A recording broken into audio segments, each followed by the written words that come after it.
Did the Southern Presbyterian Church in the 19th century hold to this doctrine? Yes.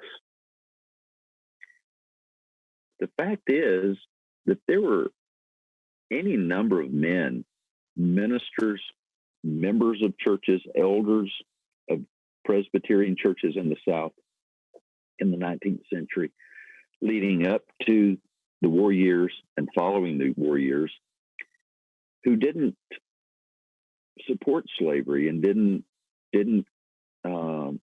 think it was an institution that should be supported, and yet believed very fervently that the church had a singular mission, as we've talked about it, but also believed as individual Christians they had a role to play in seeing the institution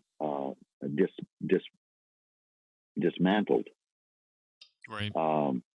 They didn't see it as a either or.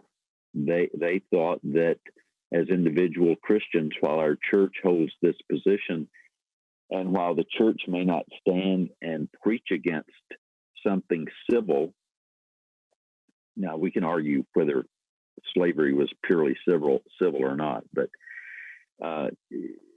if the church, this is not something the church should enter into, we as individual Christians should and can. And so it was never seen as well. You go back to Andrew Melville and those wonderful and almost humorous encounters he had with King James, while King James was the sixth of Scotland before he succeeded Elizabeth in 1604 and became King James I. Melville had some remarkable interchanges and exchanges with the king, and would remind him often that, yes, I, as an individual member of this kingdom, am a subject of yours, and I will obey you and do what you say.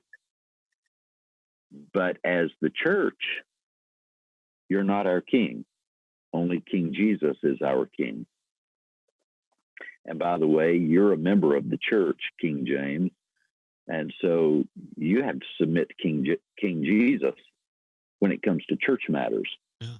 And those exchanges show a clear line of distinction in the way we're supposed to think about how we move and have our being as institutions, and we're talking primarily about the church, but also then as individuals. And again, I think that's such an important distinction to keep and maintain.